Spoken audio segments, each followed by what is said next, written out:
بسم اللہ الرحمن الرحیم۔ السلام علیکم ورحمۃ اللہ وبرکاتہ۔ میں نئے آنے والے اپنے معزز مہمانان کو اور جو لوگ میرے ساتھ اس روحانی سفر میں شامل ہیں اور جو لوگ اس سورہ قریش کے لشکر کا حصہ ہیں، میں یوٹیوب چینل پر، اپنی ویب سائٹ پر، فیس بک اکاؤنٹ پر، انسٹاگرام پر اور ٹیلی گرام گروپ پر خوش آمدید کہتا ہوں۔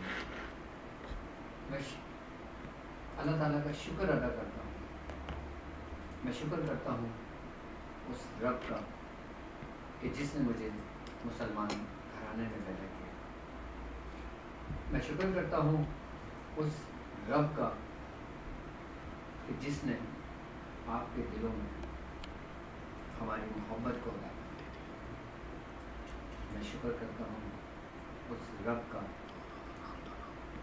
کہ جب میں بیمار پڑتا ہوں تو وہ مجھے شفا دیتا ہے، اور میں شکر ادا کرتا ہوں اس رب کا کہ جب میں وباؤں میں، بلاؤں میں، مصیبتوں میں، پریشانیوں میں گرفتار ہوتا ہوں تو وہ میری مدد کرتا ہے۔ میں شکر ادا کرتا ہوں اپنے رب کا کہ جو مجھے گمراہی سے محفوظ رکھتا ہے۔ میں شکر ادا کرتا ہوں اس رب کا کہ جس نے مجھے محبوب سرکار دو عالم صلی اللہ علیہ وآلہ وسلم کا امتی بنا کر دیا۔ میں شکر ادا کرتا ہوں اس رب کا کہ جس نے اس امت پر اپنی نعمتوں کو تمام کر دیا اور ہم ان نعمتوں سے غافل ہیں۔ ناظرین و سامعین کرام، یہ ٹرانسمیشن ہماری 6 ٹرانسمیشن ہے، اور ہر ٹرانسمیشن میں ہم آپ کے لیے بہتر سے بہتر ٹاپک لے کر آتے ہیں۔ آج ہم جس ٹاپک پہ بات کریں گے وہ ہے الہامی مذاہب کا۔ مذاہب دنیا میں بے شمار ہیں، لیکن ان مذاہب میں کیا روحانیت کا تذکرہ ملتا ہے؟ کہ روحانیت کا ذکر مذاہب میں ہمیں کس انداز سے ملتا ہے؟ اور وہ دنیا کے کون کون سے بڑے مذاہب ہیں کہ جس کی بنیاد ہی روحانیت تھی؟ وہ کون سے مذاہب ہیں اور وہ کون سے آسمانی صحیفے ہیں، وہ آسمانی کتابیں ہیں کہ جس میں اللہ رب العزت نے روحانیت کا ذکر کیا ہے، روحانیت کا تذکرہ کیا ہے؟ وہ کون کون سی آسمانی کتابیں ہیں کہ جس میں اللہ رب العزت نے اپنی شان کو بیان کیا ہے، اپنے محبوب سرکار دو عالم صلی اللہ علیہ وآلہ وسلم کی بشارتیں دی ہیں، اور ایک ایسی امت کا ذکر کیا ہے کہ جس امت، وہ امت جو ہر امت پہ فضیلت لے گئی۔ ہم انہی آج آسمانی صحیفوں کی بات کریں گے، اور ہم انہی مذاہب کے اندر ان کتابوں کی بات کریں گے جو آسمانی کتابیں ہیں۔ اگر ہم آسمانی کتابوں کی اگر ہم بات کرتے ہیں تو سب سے پہلے ہمارے ذہن میں صرف 3 کتابوں کا ذکر ہمیں ملتا ہے، جیسے توریت ہو گئی جو حضرت موسیٰ علیہ السلام پر نازل ہوئی تھی، زبور ہو گئی جو حضرت داؤد علیہ السلام پہ نازل ہوئی تھی، انجیل ہو گئی جو حضرت عیسیٰ علیہ السلام پر نازل ہوئی، اور قرآن پاک جو سرکار دو عالم صلی اللہ علیہ وآلہ وسلم پر نازل ہوئی۔ آج ہم آپ کو یہ بتائیں گے کہ توریت میں اللہ رب العزت نے کیا ذکر کیا تھا، اور اپنے محبوب کو، اپنے نبی کو، اپنے دوست کو کیا تعلیمات دی تھی۔ اگر ہم دنیا کے مذاہب کی بات کرتے ہیں تو اس وقت دنیا کے اندر 2 بڑے مذاہب ہیں جس کو ہم کہتے ہیں، ایک یہودیت اور ایک عیسائیت۔ اگر ہم یہودیت کی اگر بات کرتے ہیں تو یہودیت میں آج جس توریت کا لوگ ذکر کرتے ہیں، جس بائبل کا لوگ ذکر کرتے ہیں، کیا یہ اسی حالت میں ہے کہ جس حالت میں یہ نازل ہوئی تھی، یا اس میں پھر مختلف دور کے اندر، مختلف اوقات کے اندر جب اس کے ترجمے ہوئے تو جن لوگوں نے ترجمے کیے اس کو اس میں تحریف کر دی. اگر تو توریت میں اللہ رب العزت نے احکام شریعت کے کچھ پیغامات اپنے محبوب کو دیے تھے، جسے ہم کہتے ہیں کہ شریعت موسوی تھی. وہ توریت تو وہ آسمانی کتاب اور اس میں وہ احکام الہی تھے، وہ شریعت تھی کہ جو حضرت موسیٰ علیہ السلام پہ نازل کی گئی تھی، اور حضرت موسیٰ علیہ السلام کو حکم دیا گیا تھا کہ آپ اس کو لوگوں کے اندر ظاہر کر دیں. لیکن کچھ آسمانی صحیفے ایسے بھی تھے جو اللہ رب العزت نے وقتاً فوقتاً اپنے پیغمبر، انبیاء کرام، نبیوں پر اتارے، اور کچھ صحیفے ایسے تھے کہ جو نبیوں کو یہ حکم تھا کہ وہ اپنے باطن میں اس کو محفوظ کر لیں. کچھ آسمانی صحیفے اللہ رب العزت نے ان صحیفوں کے ذریعے جو کلام کیا وہ اپنے محبوب کی، اپنے دوستوں کی تربیت کی. لیکن ایک بات یاد رکھیے گا، اللہ رب العزت جب کوئی صحیفہ نازل فرماتا ہے، جب کوئی پیغام اپنے دوستوں پر نازل فرماتا ہے، تو اس پیغام اور اس صحیفے جو ہوتا ہے وہ تقریباً ہمیشہ اپنی اصل حالت میں قائم و دائم رہتا ہے. وہ کبھی ختم نہیں کیا جا سکتا، نہیں کیا جا سکتا. کیوں؟ کیونکہ وہ رب کا کلام ہے، اور جو رب کا کلام ہے وہ اس وقت تک رہتا ہے کہ جب تک تمہارا رب نہ چاہے. اور یہ وہی روحانی صحیفے اور یہ وہی آسمانی صحیفے ہیں جو اللہ رب العزت نے آج بھی اپنے دوستوں میں، ان کے سینوں کے اندر محفوظ کر دیا. اگر ہم توریت کی اگر بات کرتے ہیں تو توریت میں اللہ رب العزت نے موسیٰ علیہ السلام کو شریعت عطا کی تھی.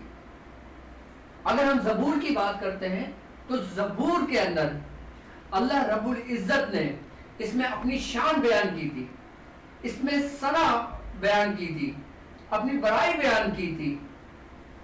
زبور کو اگر ہم دیکھیں کہ زبور کا جو سب سے قدیمی نسخہ جو تھا، جو الہامی کتاب تھی، جو الہامی صحیفے تھے، وہ اس میں اللہ کی شان بیان تھی کہ جب حضرت داؤد علیہ السلام زبور پڑھا کرتے تھے تو چرن پرن سب رک جایا کرتے تھے اور سب سنا کرتے تھے، کیونکہ وہ تمہارے رب کی شان تھی. اور اللہ رب العزت نے اس میں شان بیان فرمائی اپنی. اور توریت اور زبور، اس میں اللہ رب العزت نے باقاعدہ طور پہ اپنے محبوب کی بشارتیں بھی دیں اور بتایا کہ میرا محبوب جو آئے گا اس کی کیا شان ہوگی. اگر ہم انجیل کی بات کرتے ہیں تو انجیل میں توریت اور زبور یعنی کہ اس میں شریعت جو احکام الہی ہیں، جو احکام شریعت ہے جو حضرت موسیٰ علیہ السلام پہ نازل کی گئی تھی، اور زبور جس میں اللہ رب العزت کی شان بیان کی گئی تھی. توریت اور زبور ان دونوں کو ملا، ان دونوں کے جو شریعت تھی اور جو ثنا تھی، جو اللہ کی شان تھی، وہ جب اللہ رب العزت نے ایک جگہ اکٹھا کر کے حضرت عیسیٰ علیہ السلام کو بھیجا تو وہ انجیل کی صورت میں اللہ رب العزت نے نازل فرمایا. کیوں؟ کیونکہ حضرت عیسیٰ علیہ السلام آپ خود فرماتے تھے کہ میں بنی اسرائیل کی بھٹکی ہوئی بھیڑوں کو سمیٹنے کے لیے آیا ہوں. اب یہ دیکھیں کہ ہر نبی جس کو اللہ رب العزت نے صحیفے عطا فرمایا، آسمانی کتاب عطا فرمایا، وہ مخصوص ایک قوم کے لیے ہوا کرتے تھے. جیسے حضرت عیسیٰ علیہ السلام بنی اسرائیل کے لیے تھے، حضرت موسیٰ علیہ السلام آپ بنی اسرائیل کے لیے تھے، زبور حضرت داؤد علیہ السلام تھے. لیکن سرکار دو عالم صلی اللہ علیہ وآلہ وسلم جب آپ دنیا میں تشریف لائے تو آپ تمام کائنات کے لیے تھے اور پوری دنیا کے لیے آپ ہدایت کا سرچشمہ تھے. کیوں؟ کیونکہ اللہ رب العزت نے آپ پر اپنی نعمتوں کو تمام کر دیا تھا، اپنی نعمتوں کو تمام کر دیا تھا. اور وہ جو جتنے بھی آسمانی صحیفے تھے جس کے اندر روحانیت کا تذکرہ ملتا ہے، روحانیت کا ذکر ملتا ہے، وہ سارے اللہ رب العزت نے اپنے محبوب کو قرآن کی صورت میں نازل فرمایا. ہر مذاہب میں اگر ہم اس کی ابتدا کی بات کرتے ہیں، جسے کہا جاتا ہے کہ عہد نامہ قدیمی، توریت کو 2 حصوں میں مشتمل کر دیا گیا تھا، بائبل کو 2 حصوں میں مشتمل کر دیا گیا تھا، ایک عہد نامہ قدیم کا نسخہ تھا اور ایک عہد نامہ جدید کا نسخہ ہے، اور جو عہد نامہ جدید کا حصہ ہے، جو عہد نامہ قدیم کا حصہ ہے، اس میں کافی حد تک فرق آ چکا ہے۔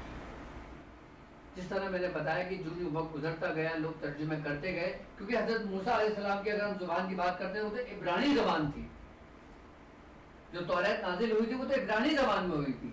جب مختلف زبانوں کے اندر یہ ترجمے ہوتے رہے تو اس میں تحریف ہوتی گئی، چینجنگ ہوتی گئی، لیکن قرآن پاک اللہ رب العزت کا وہ کلام ہے جو آج تک اپنی اصلی حالت میں موجود ہے، کہ جس کے بارے میں اللہ رب العزت فرماتا ہے کہ میں خود اس کا نگہبان ہوں۔ قرآن پاک میں کوئی کسی قسم کی تبدیلی نہیں کی گئی، کوئی چینجنگ نہیں کی گئی۔ اگر ہم مذاہب کی بات کرتے ہیں تو ایک بات یاد رکھیے گا کہ ہر مذہب کی جو بنیاد ہوتی ہے نا وہ حق ہوتی ہے۔ اللہ رب العزت اپنے دوستوں کو حق دے کر دنیا میں بھیجتا ہے۔ کچھ لوگ ہوتے ہیں جو اس حق کو تسلیم کر لیتے ہیں اور اس کے اوپر قائم و دائم ہو جاتے ہیں، اس پہ استقامت مل جاتی ہے ان کو، اور کچھ لوگ ایسے پیروکار ہوتے ہیں جو اس میں سے گمراہی کی طرف نکل جاتے ہیں۔ گمراہی سے نکلنے سے مطلب انہوں نے پھر اپنی ہیلا کرنا شروع کر دیا، اس کی چینجنگ کرنا شروع کر دی، مختلف اموار میں معاملات کو تبدیل کرنا شروع کر دیا۔ اب آپ یہ دیکھیں کہ بنی اسرائیل پر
آواز آپ کی کلیئر نہیں آ رہی، تو آپ لوگوں سے ہم بات کر رہے تھے کہ مذاہب کے حوالے سے، کہ الہامی مذاہب میں روحانیت کا تعلق اور روحانیت میں اس کا کس طرح ذکر ہوا ہے۔ جس طرح میں نے آپ کو بتایا کہ توریت ثنا کو بیان، اپنی شان، اپنی بڑائی بیان فرمائی اللہ رب العزت نے، اور اسی طرح قرآن پاک کی اگر ہم بات کرتے ہیں تو قرآن پاک وہ جامع اور مکمل کتاب ہے اللہ رب العزت کی، وہ کلام ہے اللہ رب العزت کا، کہ جس میں تمام تر اپنی نعمتوں کو اور تمام اللہ رب العزت نے جو احکام دینے تھے وہ اس کو مکمل کر دیا اس قرآن کی صورت میں۔ اب ہم بات کرتے ہیں کہ مذاہب میں روحانیت کا تعلق تھا، ہے اور کیا تعلق ہے. اب اگر ہم مذاہب کی اگر بات کرتے ہیں تو ہر مذاہب میں روحانیت کا تعلق رہا ہے، کیونکہ کوئی بھی مذہب روحانیت کے بغیر نہیں چل سکتا. کیوں؟ کیونکہ اللہ رب العزت نے پہلے اپنے نبیوں کی، اپنے پیغمبروں کی تربیت فرمائی صحیفوں کے ذریعے اور وحی کے ذریعے.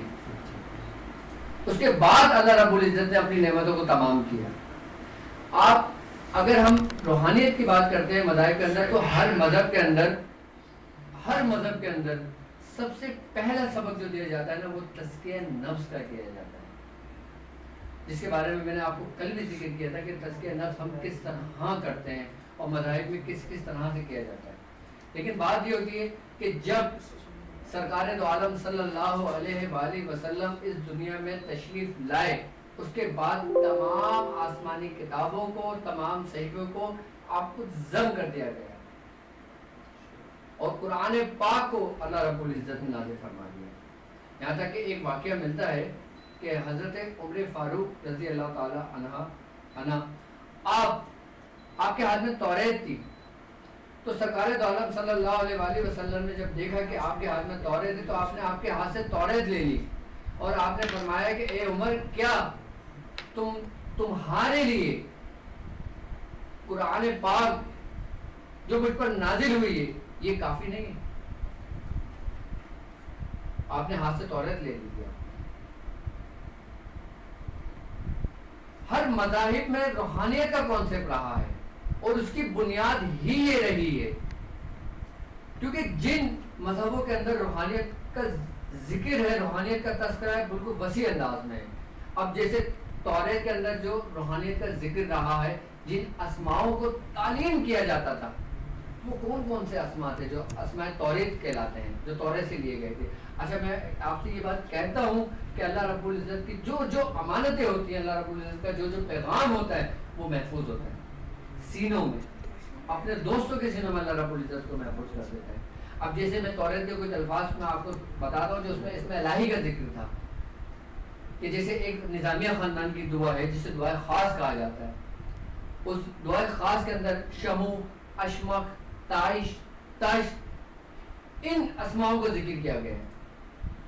اب کچھ کہتے ہیں کہ یہ موکلان کے نام ہے، کچھ کہتے ہیں یہ سرخ جنات کے نام ہے، لیکن کچھ بزرگان دین یہ فرماتے ہیں کہ یہ اسم الہی ہیں کہ جو توریت سے اخذ کیے گئے ہیں. ان اسماؤں میں اللہ رب العزت کی شان بیان کی گئی ہے. ہر نبی نے اپنی امت کی جو تربیت کی ہے، جو تعلیمات کی ہیں، وہ اسی طرز پر کی ہے جو ان کو حکم دیا گیا تھا. اور روحانیت کے بغیر تعلیم و تربیت نہیں ہوتی. اور جو لوگ، آپ یہ دیکھیں کہ یہ ازل سے لے کے آج تک کا قانون ہے، کلیہ ہے، کہ جن لوگوں نے اللہ کے دوستوں سے دشمنی کی، اپنے دلوں میں ان سے بغض رکھا، اللہ رب العزت نے خود اعلان جنگ کر دیا ان کے خلاف. جب تک لوگ حضرت موسیٰ علیہ السلام کے تابع رہے، حضرت موسیٰ علیہ السلام کی اطاعت کی، اللہ رب العزت نے ان کے لیے من سلوہ بھی اتارا، اللہ رب العزت نے ان پہ نعمتیں بھی اپنی عطا کری. لیکن جب وہ گمراہی کی طرف گئے تو اللہ رب العزت نے ان کو سخت سے سخت سزا دی. اور اکثریت میں آپ یہ تاریخ اٹھا کر پڑھ لیں، آپ انبیاء کرام کے واقعات کو دیکھ لیں کہ اللہ رب العزت نے ان پوری قوموں کو تباہ و برباد کر دیا. کب؟ جب انہوں نے ان کے دوستوں کو نقصان اور تکلیف پہنچانا شروع کر دی. جب اللہ رب العزت نے دوستوں کو نقصان جب لوگوں نے اللہ کے دوستوں کو تکلیف اور نقصان پہنچانے کی کوشش کی، اللہ رب العزت نے ان کو نیست و نابود کر دیا، ان کو صفحہ ہستی سے مٹا دیا. جب تک وہ اللہ کے پیغام کو نہیں مان رہے تھے، اللہ نے کچھ نہیں کہا.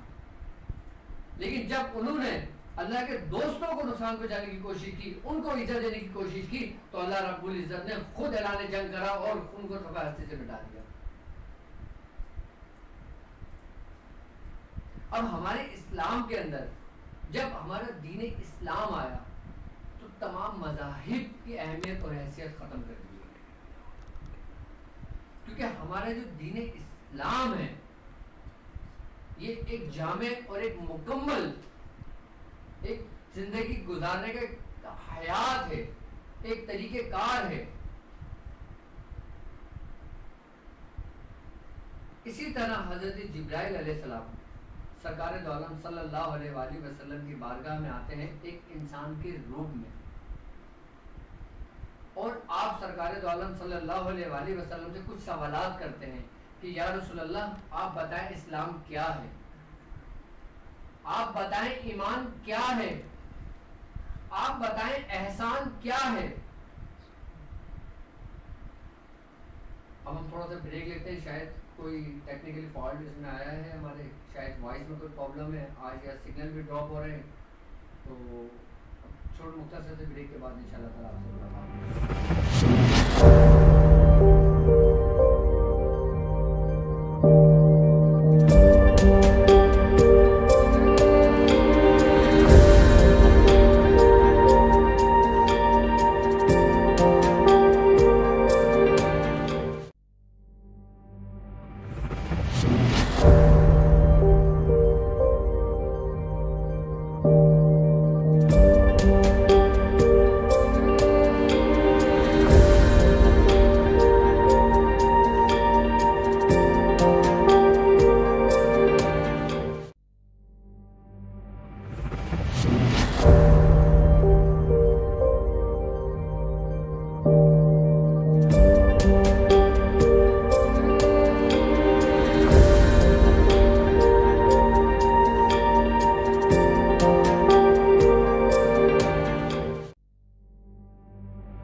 بہت ضرورت سے زیادہ ہے، اور شاید سگنل بھی پرابلم ہے اور سگنل ایشو ہے یہاں پر، کچھ وائس کی بھی خرابی کی وجہ سے آئی ٹرانسلیشن بہت زیادہ متاثر رہی ہے، اور کچھ سگنل ایشو کی وجہ سے بھی ہماری ٹرانسلیشن متاثر رہی ہے۔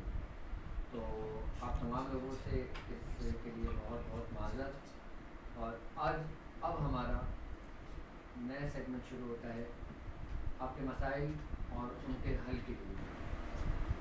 تو آپ کے مسائل اور ان کے حل کے لیے آپ ہم سے اپنی بات شیئر کر سکتے ہیں، اور جو لوگ اسی معاملات میں پریشان ہیں اور اس روحانی سفر میں شامل ہیں، جن کو عملیات سے متعلق کوئی مشکلات درپیش آتی ہیں، وہ ہم سے لائیو کال بھی لے سکتے ہیں, ہمیں لائیو کال کر سکتے ہیں, کامنٹس میں ہمیں پوچھ سکتے ہیں ہم سے, اور اس کے علاوہ ہمیں آپ ہماری ویب سائٹ www.drabdulwajidshadili.com پر بھی آپ ہمیں لائیو دیکھ سکتے ہیں. آج ٹیکنیکل فالٹ کی وجہ سے تھوڑا سا ایشو رہا ہے, اس کے لیے آپ تمام لوگوں سے بہت بہت معذرت. تو آپ ہم سے لائیو کال کر سکتے ہیں, ہمارا نیا سیگمنٹ شروع ہو چکا ہے. شہزاد رانا جی ماشاء اللہ, اللہ تعالیٰ آپ کی سورہ قریش 1111 کی تعداد جو آپ نے مکمل کی ہے اللہ تعالیٰ سے بارگاہ میں قبول فرمائے. اور جب آپ کی یہ تعداد مکمل ہو گئی تو آپ ایک گلاس دودھ لیں اور ایک گلاس پانی لیں, اور آپ اصال و ثواب یعنی کہ آپ فاتحہ پڑھیں, اور بالخصوص حضرت سیدنا شیخ عبد القادر جیلانی رحمۃ اللہ علیہ اور سورہ قریش کے تمام موکلان آپ ان کے نام کی فاتحہ دیں اور پھر دعا کریں. اور جب آپ 1111 کی تعداد آپ کی مکمل ہو چکی ہے تو آپ پھر 313 کی تعداد کو جاری رکھ سکتے ہیں آپ اپنے, اور آپ ہمیں لائیو کال بھی کر سکتے ہیں. لائیو کال کے ذریعے بھی آپ ہمیں جوائن کر سکتے ہیں, اور کمنٹس کے ذریعے بھی میں انشاءاللہ تعالیٰ آپ کے جواب دیتا رہوں گا. شاید آج ٹیکنیکل فالٹ بہت زیادہ ہے, جس کی وجہ سے ہماری جو ٹرانسمیشن ہے یہ بہت زیادہ متاثر ہوئی ہے. آج یہاں سگنل ایشو بھی بہت ہیں. جی وعلیکم السلام ورحمۃ اللہ. جی مصدق صاحب وعلیکم السلام ورحمۃ اللہ. آپ کو ڈاٹ والی پریکٹس کی اور جو ناف والی پریکٹس کی میں نے اجازت دی ہے, آپ کو میری طرف سے اس کی اجازت ہے, آپ کر سکتے ہیں. اور کامنٹس کے اندر آپ ہمیں سوالات کر سکتے ہیں, آپ ہمیں ہماری ویب سائٹ پر بھی ہمیں جوائن کر سکتے ہیں. آج یہاں پہ سگنل ایشو ضرورت سے زیادہ ہے, جس کی وجہ سے ہماری ٹرانسمیشن بہت زیادہ متاثر ہو گئی ہے. آپ کال لے سکتے ہیں. وعلیکم السلام ورحمۃ اللہ. وعلیکم السلام ورحمۃ اللہ.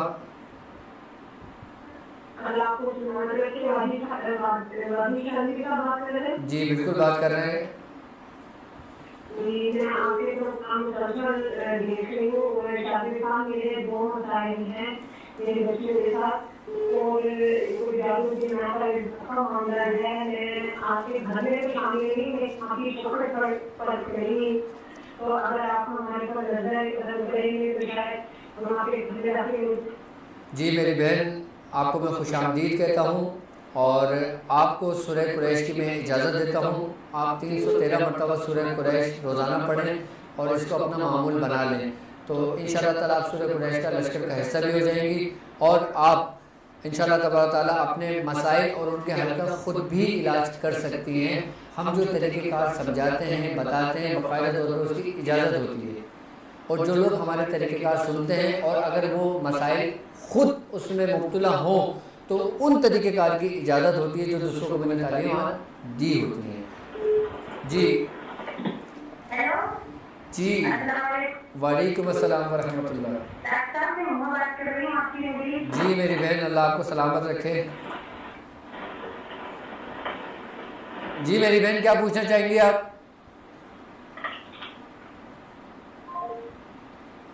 شاید لائن ڈراپ ہو گئی ان کی, اور آپ لوگوں کی محبتوں کا بہت بہت شکریہ, اور امید کرتا ہوں کہ انشاءاللہ تعالیٰ, اور دعا کرتا ہوں اپنے رب سے کہ جو لوگ جس معاملات میں پریشان ہیں اللہ تبارک تعالیٰ ان کی پریشانیوں کو آسان فرمائے, اور جو لوگ بیمار ہیں ان کو صحت تندرستی عطا فرمائے. جی لائیو کال آپ لیتے رہیں اگر کالیں ہیں تو, شاید یہاں سگنل پرابلم اور کچھ معاملہ. جی وعلیکم السلام.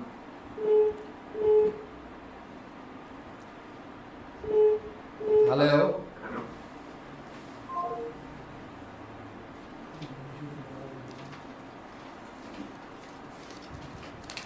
جی اچھا, ہمارے پاس ایک کمنٹس ہے کہ ناجائز تعلقات کو ختم کرنے کا کوئی مجرب عمل بتا دیں. ناجائز تعلقات کو ختم کرنے کا عمل آپ نوٹ کر لیں, اور یہ وہ عمل ہے جو آپ صرف اور صرف جائز کام کے لیے استعمال کریں گے. آپ ناجائز تعلقات کو ختم کرنے کے علاوہ کسی اور کام میں اس عمل کو استعمال میں نہیں لائیے گا، ورنہ آپ کو نقصان ہوگا۔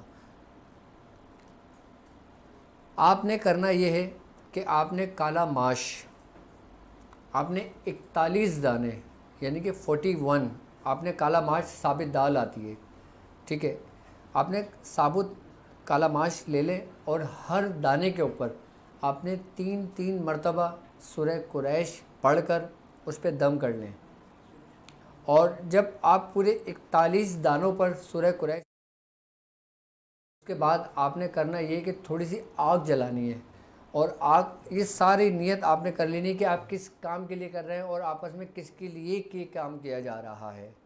آپ نے ان کا نام اور ان کی والدہ کا نام لینا ہے، اور پھر یہ کہنا ہے کہ ان دونوں کے درمیان عداوت ہو، بغض اور دشمنی ہو، یہ آپ نے دہرانا ہے الفاظ، اور پھر جس کے درمیان آپ نے دشمنی پیدا کرنی ہو، ناجائز تعلقات کو ختم کرنا ہو، اس کا نام لینا ہے۔ پھر آپ نے جب ایک دانہ اٹھانا ہے اور ایک بار سورہ قریش پڑھنا ہے، اس پہ دم کرنا ہے، مقصد بیان کرنا اور آگ میں جلاتے رہیے گا۔ جب آپ ایک دفعہ آگ میں ڈال دیں گی، پھر آپ 1 منٹ بعد پھر آپ نے دوسرا ڈال دینا، اس طریقے سے یہ پورے 40 سے 41 منٹ کا یہ آپ کا عمل ہوگا۔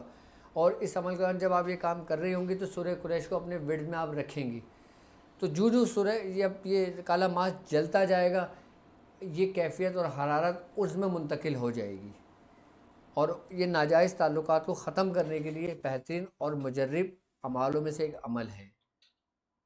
جی لائیو کال لے سکتے ہیں، کوئی پرابلم آ رہی ہے لائیو کال میں؟ جی وعلیکم السلام۔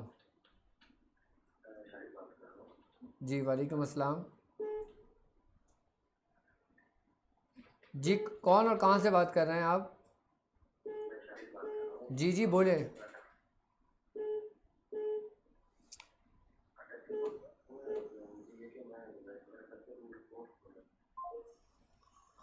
شاید آپ کی سگنل پرابلم ہے، یہاں پہ نیٹ ورک پرابلم ہے، جس کی وجہ سے آپ لوگوں کی کالیں بھی نہیں لگ رہی ہیں، لیکن